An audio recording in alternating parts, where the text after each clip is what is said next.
My ex left me with our kids and a note that said, "I'll be back in a few years." 6 years later, she came back to find out I had already divorced her. My ex-wife, Vanessa, and I were married for over 14 years. We met in high school and got married quickly. So, we never really had much time to explore the world. But honestly, I thought that was fine because we had each other. We even had 2 kids together. However, she always wanted a bigger and better life, and she never hid that. Vanessa spent almost all our savings on expensive clothes for our kids, or the latest Chanel handbag for herself to impress the other moms. At first, I thought it was cute, but she lost control. I could barely pay the rent on time and told her to stop doing this all the time. I guess she couldn't take it anymore because one night, I woke up to a letter on the bed saying I was holding her back from achieving her dreams and that she had found someone she could explore the world with in the way she'd always wanted. At the end of the letter, she wrote that she'd be back in a few years and that we could pick up where we left off. When I read the letter, I started calling her nonstop and even had our kids call her too, but every call went straight to voicemail. I had to explain to our young children that mommy would be gone for a while, and they were so confused they asked if she was dead. I didn't even know what to say, but to me, she was dead. It took me months to adjust to being a single father, but once I did, I started feeling a sense of relief. I no longer had someone constantly asking for money to buy things that would drain all my savings. I also didn't have a wife who refused to give me affection if I didn't buy her gold earrings at the mall. My kids started adjusting to the situation too, despite their despair when she left. Now, I had so much more time for myself and managed to earn enough money to become financially stable. A year after she left, I decided I couldn't handle still being married to her. So, I hired a lawyer and filed for divorce. Since she was missing, the divorce was granted automatically.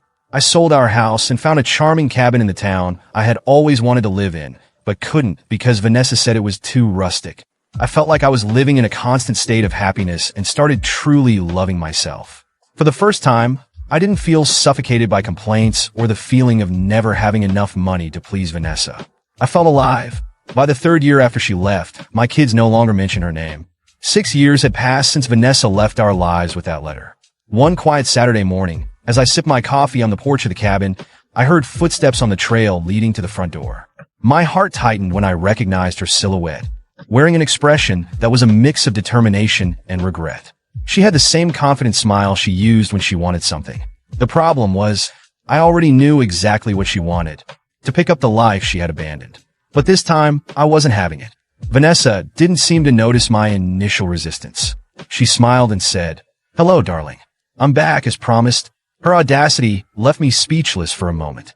I looked her over, noticing that she still wore expensive clothes and flashy accessories. It was as if she hadn't learned a thing during her years away. On the other hand, I had changed. A lot. "Vanessa," I finally said, "what are you doing here?" She paused dramatically, as if waiting for me to embrace her or show some emotion. When I didn't, she replied, "I said I'd come back, and here I am. We can pick up where we left off like I wrote in the letter." I almost laughed at how absurd that idea was. But instead, I looked at her coldly and said, "You think you can disappear for 6 years, leave everything behind, and come back like nothing happened?" She seemed surprised by my reaction. Clearly, Vanessa had expected a triumphant return, not a confrontation. But I wasn't going to make things easy for her. "I know I made mistakes," she began, feigning humility. "But I needed to find myself. And now that I'm back, we can be a family again." At that moment, my oldest son, Lucas, stepped out of the cabin. He was 12 now, far more mature than he should have been for his age. When he saw Vanessa, he froze. She smiled, stretched her arms out, and said, "Lucas, my boy, look how much you've grown." He took a step back, clearly uncomfortable. "What are you doing here?" he asked, his voice heavy with resentment. Vanessa seemed oblivious to the impact her absence had caused. She tried to approach him, but Lucas backed away again. "You can't just come back and pretend nothing happened," he shouted before running back inside. I felt broken inside seeing the pain in his eyes, but I also felt anger. Not toward him, but toward her. For thinking she could come back and force a reconciliation as if she had the right. "Vanessa, go," I said, my voice firm. "We moved on. You're not part of this family anymore." She looked incredulous, as if I were the ungrateful one in this situation. "What do you mean? I'm the mother of your children. I have the right to be here." Those words made me explode, right? You lost any right when you left your kids crying for you every night while I tried to piece together what was left of our lives. I yelled, "You abandoned us? And I'm not letting you do it again. Vanessa tried to argue, but I cut her off. Oh, and just so you know, I divorced you 5 years ago. So legally, you're a stranger to us? Her expression changed completely. It was as if she finally realized she no longer had control over the situation. But, as always, Vanessa wasn't going to leave without a fight. You sold our house? She asked indignantly. Where's the money? I almost laughed. It was typical of her to care more about material things than the people she'd left behind. The money? I replied. It was used to raise our kids and build a new life. There's nothing left for you, if that's what you're thinking. She looked furious now, as if I were the villain in this story. That's not fair, she shouted. I sacrificed everything for this family, and this is how you repay me? The irony of her words hit me like a slap in the face. Sacrificed? You abandoned everything to chase your own dreams and had the nerve to say you'd come back like nothing happened. Don't talk to me about sacrifice, Vanessa. As she continued to complain, Lucas appeared in the doorway again, this time with his younger sister, Clara. She was 9 now and looked curious but cautious. Dad, is she leaving? Clara asked in a small voice. Yes, sweetheart, I replied without hesitation. Vanessa looked at Clara, trying to connect with her, but Clara averted her eyes. That seemed to hit Vanessa in a way my words never could. She started to sob, but I felt no pity. These were the consequences of her choices. She made one last attempt, but I was resolute. Vanessa, please leave, and don't come back. After a few moments of hesitation, she finally turned and began walking back down the trail. This time, she didn't look back. When she disappeared into the trees, I felt a weight lift off my shoulders. I looked at my kids, who were now standing beside me, and promised myself that I would never let anyone hurt them like that again. We deserved peace, and I would do whatever it took to protect it. The months after Vanessa left seemed peaceful at last. Life was starting to take shape, and I felt like the kids and I had found our rhythm. Lucas and Clara were adjusting well, and I managed to balance work, school, and household responsibilities. Everything seemed fine until the day I was blindsided by a court summons delivered to my door. Vanessa was suing me for custody of the children.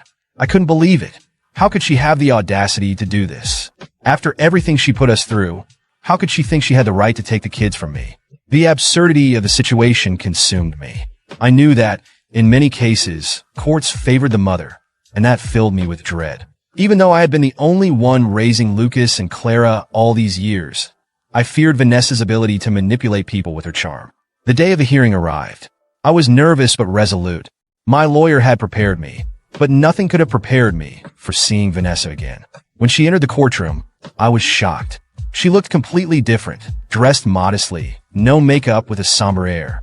It was obvious to me that it was all an act, but the judge and jury seemed immediately sympathetic toward her. Vanessa began her testimony with tears streaming down her face, claiming she had made mistakes, but only wanted to make things right and be part of her children's lives again. She portrayed herself as a regretful mother who had only left her kids to work and secure a better future for them.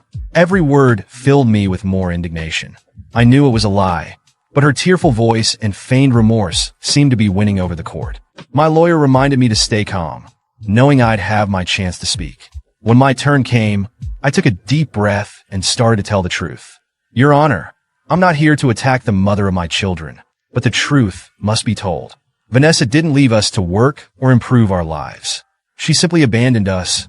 I explained how I woke up one night to find a letter on the bed, saying I was holding her back and that she wanted to explore the world. I described how I spent nights consoling my kids, who couldn't understand why their mother had left them. I talked about the struggles of raising 2 children alone, juggling work and responsibilities, and yet managing to provide a stable and loving environment for them. As I spoke, I noticed tears welling up in Lucas and Clara's eyes, sitting in the audience section. When I finished, the room was silent. Then Lucas stood up, his voice trembling. Please don't take us away from our dad. He's all we have. Clara began to cry and ran to hug me, saying, I don't want to go with her. She left us? The judge seemed moved by the children's emotions, but maintained his composure. He turned to Vanessa and asked her to explain her actions. She tried to compose herself and began to speak. Your Honor, I know I made mistakes, but everything I did was for them. I went to work abroad to secure a better future. Yes, it was hard, but I was making sacrifices to come back and give them a better life. Her arguments seemed rehearsed, but it was then that my lawyer stepped in. With your permission, Your Honor, I'd like to present evidence that contradicts the mother's testimony. He showed the court a series of photos and posts from Vanessa's social media accounts. In them, she was seen at lavish parties, on exotic beaches, and at expensive dinners with various men. There was no indication of hard work or struggle for her children. Instead, the evidence painted a picture of someone living a carefree life financed by others while I faced the challenges of raising two young children alone. The impact of the evidence was immediate. The judge's expression changed, and the jury murmured among themselves. Vanessa tried to defend herself, but her words rang hollow. I was trying to build connections to get something better for them, she said, but no one seemed to believe her. The judge, visibly unimpressed, turned to Vanessa. You abandoned your children for years, leaving the most challenging phase of their upbringing entirely in their father's hands while you live a life of luxury funded by others. And now you want to take them out of a stable, loving environment? Vanessa hung her head, unable to respond. The judge then addressed me. Sir, your testimony and the evidence presented clearly show who has been there for these children. Considering everything said and the preferences expressed by the minors themselves, I grant full custody to the father. Furthermore, the mother is denied visitation rights, given the circumstances of her abandonment and the emotional impact caused. Hearing those words, I felt an indescribable sense of relief. Lucas and Clara ran to hug me, tears streaming down all our faces. Justice had been served. Vanessa left the courtroom without looking back, defeated. For me, that moment marked the end of a painful chapter. I knew there would still be challenges ahead, but I also knew I had something Vanessa would never understand, the unconditional love of my children. And that was all that mattered. After the verdict, I brought Lucas and Clara home. The weight I had carried for all those years seemed to have finally lifted. The kids were relieved, even happy, but I noticed something in their eyes that I couldn't quite place. Lucas, usually so mature for his age, was quieter than usual. Clara, despite her smile, seemed a little distant. Over the next week, I returned to our routine. I was focused on making them feel safe and loved, but that look in their eyes kept gnawing at me. I started to realize that even though I had fought so hard to protect them from Vanessa, I might have been neglecting something important. Their connection, or lack thereof, with their mother. One night, as I was tucking Clara into bed, she asked me, Daddy, why didn't Mommy want to stay with us? I swallowed hard. It was a question I knew would come someday, but I wasn't ready to hear it yet. I answered carefully. It's not that she didn't want to stay with you, sweetheart. Sometimes, people make choices that end up hurting others, even if they don't mean to. She looked at me with those big, curious eyes that were full of questions she didn't yet know how to ask. I think I miss her, she said quietly, but I don't know why. Her words broke my heart. Clara had been so young when Vanessa left that she could barely remember her. And yet there was a void, something I could never fully fill, no matter how hard I tried. After Clara fell asleep, I sat in the living room, lost in thought. Lucas walked past me and sat on the couch. He looked like he wanted to say something, but hesitated. Finally, he spoke. Dad, do you think Mom misses us? I was surprised by the question, but I realized that, deep down, he shared the same doubts as Clara. I took a deep breath and replied, I think she does, son. Sometimes people find it hard to show how they feel. Lucas nodded, but he didn't seem entirely convinced. That's when I realized something I had been ignoring throughout the custody battle. No matter what Vanessa had done, she was still their mother.